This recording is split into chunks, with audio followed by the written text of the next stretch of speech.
Hello friends, welcome to sports allrounder YouTube channel. Kabaddi தான் PK 12 தான் தமிழ் தலைவர் தோத்துட்டாங்க. நேற்று மூமெண்ட்டை தெரிஞ்சிருக்கோம். 36 vs 33 ப்ரெஸ் கான்ஃபரன்ஸில் என்ன சொன்னாங்கன்னு பார்ப்போம். ரெண்டு டீமோட ப்ரெஸ் கான்ஃபரன்ஸ் பார்த்துடலாம்.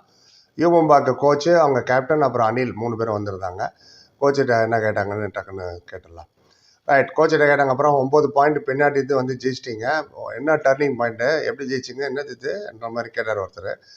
சொன்னார், டர்னிங் பாயிண்ட்னா 2 பிளேயர் தான் எங்களுக்கு பாக்கி இருந்தாங்க. அந்த நேரத்தில் பவன் அவுட் ஆகிட்டார். அதுக்கப்புறம் எங்கள் பிளேயரை ரொம்ப எக்ஸைட் ஆகிட்டாங்க, ஜோஷ் ஆகியா. அதுக்கப்புறம் ரைடர்ஸ் பாயிண்ட் எடுக்க ஆரம்பிச்சிட்டாங்க அண்ட் மேட்ச் எங்கள் பக்கம் திரும்பிடுச்சு அப்படின்னாரு. சம்பிரதாயத்துக்கு நேம் சேர்க்க அந்த அனில்ட்டையும் அதே கேள்வி கேட்டாங்க. எப்படி இருக்கு, எப்படி கேட்டாங்கன்னு நினைக்கிறேன்னு. இல்லை கோச் எனக்கு என்ன சொன்னால் அதேபடி தான் நானும் விளையாண்டேன் அப்படின்னு அவர் அனில், அந்த புது பையன், அவர் சொன்னாப்புல. நல்லா வந்து அவர் சொன்னதும் ஜெயிச்சக்கப்போ எல்லாமே நல்லா தானே இருக்கும். ரைட், சுனில்கிட்ட என்ன கேட்டாங்கன்றதுக்கு முன்னாடி சேனலை கான்ட்ரிபியூட் பண்ணவங்க தேங்க்ஸ் சொல்லுவோம். அதனால தான் இவ்வளோ வீடியோ போட முடியுது. ஆனால் இவ்வளோ வீடியோ போட முடியாது, வியூஸ் கம்மியாக போகிறதுனால. 4 வீடியோ 5 வீடியோ போடுறேன் டெய்லி. எவ்வளோ ஒர்க் லோட் இருக்குன்னு உங்களுக்கு தெரியும். ரைட், பழனிசாமிங்கிற ஒரு 40 rupees, சரவணகுமார்ங்கிற ஒரு 40 rupees கான்ட்ரிபியூட் பண்ணியிருக்காங்க. Thank you so much Palaniswami and Saravanakumar. Friends, fan, viewers, subscribers, நீங்களும் கான்ட்ரிபியூட் பண்ணணும்னு நினச்சிங்கன்னா டிஸ்லைக் பக்கத்தில் சூப்பர் தேங்க்னு ஒரு பட்டன். ஒரு நமக்கு 40 rupees தான் மினிமம். கம்பல்ஷனில் ரிக்வஸ்ட், சேனல் வச்சு யூஸ்ஃபுல்லாக இருக்கும். அடுத்த வீடியோவில் உங்கள் பேரை நாங்களே சொல்லுவோம். யூடியூப் உங்கள் பேர் பக்கத்தில் ப்ளூவில் தேங்க்ஸ் சொல்லுவாங்க. ரைட், விஷயத்துக்குள்ளே போகலாம். அப்போ சுனில்கிட்ட என்ன கேட்டாங்கன்னு கேப்டன்ட்ட சுனில்கிட்ட கேட்டாங்க. அப்புறம் சுனில், 2 மேட்சுமே செகண்ட் ஹாஃபில் தான் நீங்கள் டர்னிங் பாயிண்ட் டேர்ன் ஆகிடுச்சு. என்ன உங்களோட ஃபிலாசபி, என்ன உங்களோட டாக்டிக்ஸு அண்ட் ஜிகரா, இதெல்லாம் என்ன, எப்படி பார்க்குறீங்க இதை அப்படின்னு கேட்டார். அவர் சொன்னார், சுனில், கபடி और कुश्ती दोनों जिगरे के खेल है. अगर जिगरा नहीं होगा तो कबड्डी और कुश्ती नहीं खेल सकते அப்படின்னாரு. அதாவது நெஞ்சில் நல்ல தைரியமாக பூந்து விளையாடுற கேம் தான் கபடியும் குஸ்தியும் ரெஸ்லிங்கும். ஸோ அது 2 கேமுக்கும் அது ரொம்ப ரொம்ப முக்கியம். அண்ட் பயமறியாமல் விளையாடுறது, அது இல்லைன்னா நீங்கள் விளையாடவே முடியாது இந்த கேமு. ஸோ நாங்கள் அந்த ஜிகராவோட தான் நாங்கள் விளையாண்ட, பயமறியாமல். ஜிகரன்னா நம்மளால் முடியும், ஒரு தன்னம்பிக்கையோடு தான் இந்த கேமில் நாங்கள் இறங்கினோம். ப்ராக்டிஸில் கூட கோச் சாப் சொல்லிகிட்டே இருப்பார், லாஸ்ட் செகண்ட் தக் லட்னா, fight till the last second, match விடாதீங்க. சோடனா நெய் மேட்ச்சை விடவே கூடாது. நீங்கள் கடைசி செகண்ட் வரைக்கும் நீங்கள் ஹேவ் டு ஃபைட். இன்றைக்கி அதே தான் நடந்தது. நாங்களும் கடைசி செகண்ட் வரைக்கும் ஃபைட் பண்ணோம் அண்ட் தமிழ் தலைவாஸ்க்கு ஜெயிச்சிட்டோம் அப்படின்னாரு. டர்னிங் பாயிண்ட்டுன்னு பார்த்தீங்கன்னா எங்களோட ரைடர் தான். அஜித், அனில், சதீஷ் எல்லாருமே ரொம்ப நாளாக விளையாண்டாங்க. லோகேஷும் ரொம்ப நாளாக விளையாண்டார் டிஃபென்ஸில் அப்படின்னு சொன்னார். அப்புறம் இன்னொருத்தர் கேட்டார், Lokesh and Rinku crucial contribution உங்களுக்கு 4 பாயிண்ட் எடுத்து கொடுத்தாங்க, அதை எப்படி பார்க்குறீங்க அப்படின்னாரு. சொன்னேன், சரி, ஹோல் டீம் ரொம்ப நாள் விளையாண்டாங்க, ஹோல் டீமு, இது டீம் கேமு, அதனால தான் நாங்கள் ஜெயித்தோம். ஒரு சிங்கிள் பிளேயர் கான்ட்ரிபியூஷனால் இந்த மேட்ச் ஜெயிக்க முடியாது, டீம் கேமை. அண்ட் எங்கள் டீம் ரொம்ப நாளாக விளையாண்டாங்க, ரைடர்ஸும் ரொம்ப நாளாக விளையாண்டாங்க. ஸ்டார்டிங்கில் நாங்கள் கொஞ்சம் மிஸ்டேக் பண்ணோம் அண்ட் அங்கே ரைடர்ஸ் அவுட் ஆனாங்க.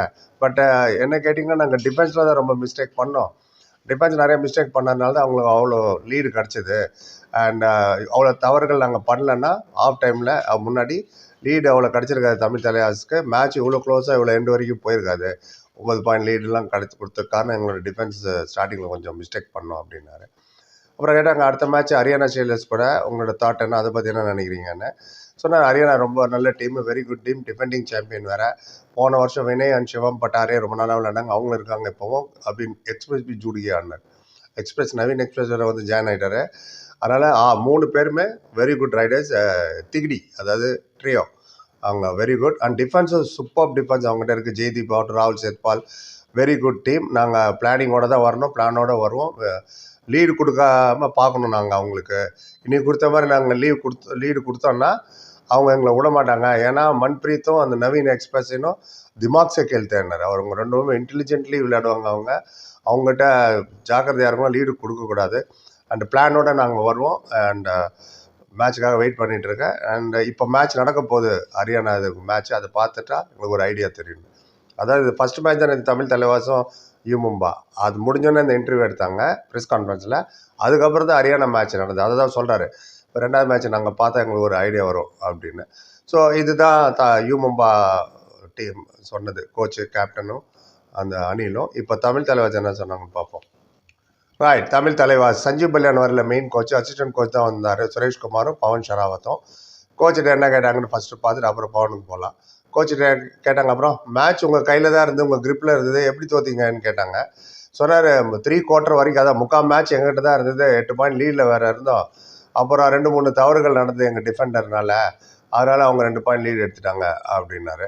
அப்புறம் இன்னொரு கேட்டாங்க, நெக்ஸ்ட் மேட்ச் உங்களுக்கு குஜராத் ஜெயின் கூட, நேற்று குஜராத்தோட மேட்ச்சை நீங்கள் பார்த்துருப்பீங்க ஷாதுலு, இப்போது அதை பற்றி என்ன நினைக்கிறீங்க, எப்படி விளையாட போகிறீங்கன்னப்போ, நாங்கள் இது வரைக்கும் 2 மேட்ச் விளையாண்டோம், 1 ஜெயிச்சோம் 1 தோத்துட்டோம். என்னென்ன தவறுகள் பண்ணோமோ இன்றைக்கி தோற்றதில் அதெல்லாம் ரெக்டிஃபை பண்ணிட்டு மிஸ்டேக்லாம் கரெக்ட் பண்ணிவிட்டு ஜெயிக்கிறதுக்கு ட்ரை பண்ணுவோம். 4 நாள் ரெஸ்ட்டு வேறு இருக்குது நடுவில் எங்களுக்கு, நல்லா ப்ராக்டிஸ் பண்ணிவிட்டு ப்ரிப்பேர்டாக வருவோம் குஜராத் மேட்ச்சுக்கு அப்படின்னாரு. இதுதான் கோச்சு சொன்னது. நகத்து கோச்சை கூப்பிட்டு கேப்டனை பவன் ஷராவத்தை என்ன கேட்டாங்கன்னு பார்த்துருவோம். அப்புறம் பவன், வின்னிங் பொசிஷனில் இருந்தீங்க, பட் இந்த மாதிரி மேட்ச் வர்றது உண்டு. லாங்கர் டோர்னமெண்ட்டில் நடக்கும் தான் இந்த மேட்ச், பீச் வேணால் இன்பிட்வீன் இந்த மாதிரிலாம் நடக்கும். 9 பாயிண்ட் லீடு இருந்தது, அப்படியும் தோத்துட்டிங்களே அப்படின்ற மாதிரி கேட்டார் ஒருத்தர். அதை பற்றி சொல்லுன்னு पवन सोनार இது மட்டும் ஃபஸ்ட்டு இதை हिंदी சொல்லிடுறேன். 40 मिनट का मैच है, रुक के खेलना है और टाइट भी खेलना है, दोनों के टाइट और रुक के भी खेलना होगा, वरना मैच नहीं जीत सकते. அதாவது இது 40 நிமிஷம் கேமு, எங்கெங்கே ஸ்டாப் பண்ணி விளையாடணும், எங்கெங்கே டைட் பண்ணி விளையாடணும், எங்கே ஃபாஸ்ட்டாக விளையாடணும்னு தெரியணும். இதில் ஏதாவது ஒன்று மிஸ் ஆனால் கூட மேட்ச் ஜெயிக்கிறது கஷ்டம். 30 நிமிஷம் வரைக்கும் நாங்கள் ரொம்ப நல்லா விளையாண்டோம். அண்ட் கேமு அடுத்த 10 நிமிஷம் தான் ஈஸியாக ஜெயிச்சிருவோம், அது ஒத்துக்கிட்டாரு. அது கிட்டத்தட்ட ஓவர் கான்ஃபிடென்ட்டாக இருந்தோன்றத பட்டம் படாமலும் சொல்கிறாரு. நாங்கள் ஈஸியாக ஜெயிச்சிருவோன்னு நினச்சிட்டோம். அவங்க வந்து போனஸு ப்ளஸ் ஒரு பாயிண்ட்டு 2 வாட்டி எடுத்துகிட்டு போயிட்டாங்க அவங்க யூ மும்பா பிளேயர்ஸு. அதுதான் டேர்னிங் பாயிண்ட்டு. ஒன்று வந்து அஜித்தும், இன்னொன்று வந்து அந்த ரைடர் வந்து எடுத்துகிட்டு போயிட்டாரு. அண்ட் அந்த இடத்துல தான் மேட்ச் மாறிச்சு. அதில் ஒரு 4 பாயிண்ட் போச்சா. அப்புறம் அர்ஜுன் டேக்கிள் அவுட் ஆகிட்டாரு, அதில் ஒரு பாயிண்ட் போயிடுச்சு, 5 பாயிண்ட் போயிடுச்சு. நல்லா இவரு சொல்லிக்கிட்டாரு. நெக்ஸ்ட் ரைடில் நான் வேறு டேக்கிள் ஆகிட்டேன். அதுக்கப்புறம் நெக்ஸ்ட் ரைடு இந்த 2 பாயிண்ட் அவங்களுக்கு கிடச்சிடுச்சு. இது மாதிரி தான் அவங்க லீடு எடுத்துகிட்டு போயிட்டாங்க. இந்த மாதிரி இது எல்லாமே 2-3 நிமிஷத்துலேயே முடிஞ்சு நடந்துருச்சு கடன்னு. இவ்வளோ லூஸாக விளையாண்டோம்னா நாங்கள் எந்த டீமாக இருந்தாலும் சரி, எதிரணி நாங்களாக கூட இருக்கலாம், எதிரணியாக கூட இருக்கலாம், இவ்வளோ லூஸாக இருந்தாங்கன்னா இந்த மாதிரி மொமெண்டம்மை விட மாட்டாங்க, அவங்க பக்கம் எடுத்துப்பாங்க. அந்த மொமெண்டம்மை அவங்க தான் எடுத்துட்டாங்க, அவங்க சைடு எடுத்துட்டாங்க மும்பை. எங்களோட ஃபஸ்ட் மேட்ச் கூட நீங்கள் பாருங்களேன், தெலுங்கு டைட்டன்ஸுக்கு எதிராக அவங்களும் லீடில் தான் இருந்தாங்க. இந்த மாதிரியே இதே சினாரியோ தான் கேம் எங்கள் பக்கம் வந்தது, நாங்களும் ஜெயித்தோம்.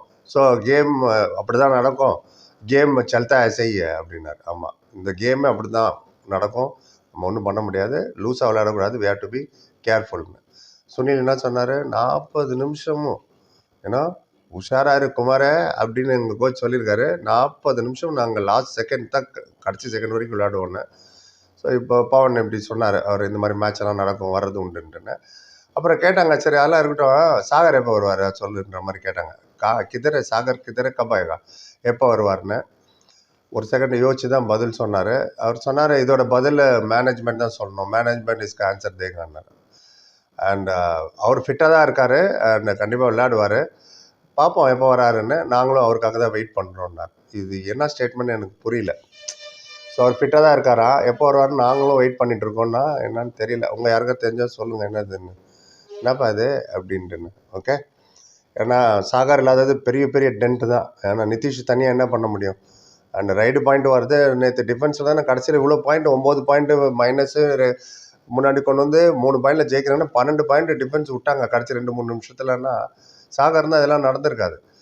எனிவே வாட் டு டூ, அவர் சொன்னார், உங்களை மாதிரி நானும் வெயிட் பண்ணிட்டுருக்கேன், நானும் வெயிட் பண்ணிகிட்ருக்கேன் சாகர் எப்போ வருவாருன்னு, வந்தோன்னு சொல்கிறேன். ஸோ இதான் இது நடந்த ப்ரெஸ் கான்ஃபரன்ஸு அப்டேட் பண்ணிட்டேன். ஹரியானா ஆல்ரெடி போட்டோம் ப்ரெஸ் கான்ஃபரன்ஸு, மன்பிரீத்தும் அந்த தேவாங்க்கு நம்ம பதிலடி கொடுத்ததெல்லாம் ஆல்ரெடி 3000 பேர் பார்த்துட்டாங்க. நீங்கள் போய் பாருங்கள் என்ன சொன்னாங்கன்னு. உங்கள் கமெண்ட் எதுவாக இருந்தாலும் சொல்லுங்கள், எல்லாத்துக்கும் பதில் சொல்கிறேன். புரியுமா? 10 பேருக்கு நன்றி. Like, comment, share and subscribe. நோயில் சந்திக்கிறேன். Thank you so much.